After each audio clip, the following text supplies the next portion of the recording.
Енді жіңішке ішек бізде келесі бөлімі ол жаңа ащы ішек пен мықын ішек.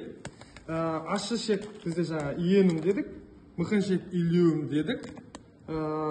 Ащы ішек пен мықын ішекті негізі бөліп тұратын нақты анатомиялық шекара жоқ.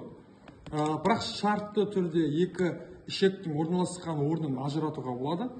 Біздің ащы ішегіміз құрсақ қуысының жоғарғы сол жақ қабырғаға таман орналасады екен, ал мықын ішегіміз төменге және оң жақ мықын аймағына қарай жақын орналасады екен. Енді осы екі ішек бұл түтікті мүше болғаннан кейін бұл қабырғалары бұлардың да яғни үш қабаттан тұрады. Яғни ішкі шырышты қабаттан, ортаңғы бұлшықетті қабаттан, сыртынан бұл барлық жағынан сірлі қабаттан қапталады. Сосын ішектер бұлар ащы ішек пен мықын ішек интраперитониалды мүше болып табылады.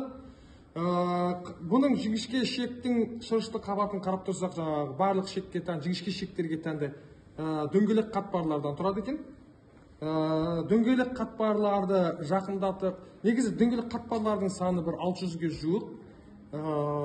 Ол қатпарлардың ішін жақындатып қарайтын болсақ, біз бармақ тәрізді бүрлерді көреді екенбіз. Бұл бүрлердің іші қан тамырлары мен лимфа тамырларынан тұрып,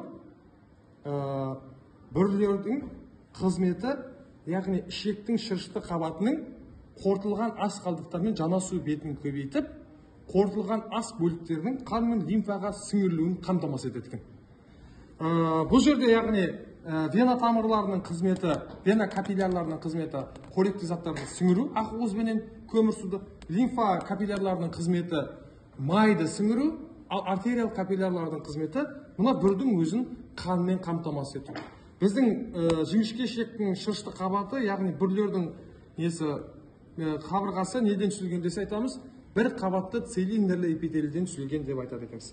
Келесі бұлшықетті қабаты барлық түтікті мүшелер дегендей, бұның бұлшықетті қабаты екі қабаттан тұрады. Сыртқысы ұзына бойлық, ішкісі сақина тәрізді дөңгелек орналасқан болып келеді екен. Сыртынан сірлі қабатпен қапталған, бұның сірлі қабатын шажырақай дейміз. Омыртқаға бекінген шажырақайлары арқылы құрсақ қуысына түскен қолқаның құрсақтық бөлігіндегі қолқадан ішекті қанмен қамтамасыз ететін артериялар шажырақайлар арқылы келіп, ішекті толықтай қанмен қамтамасыз етеді екен. Енді жіңішке ішекте, яғни ащы ішек пен мықын ішекте негізі астың қорытылу процесі соңына жетіп, жаңағы органикалық заттардың сіңірілу процесі жүзеге асады екен.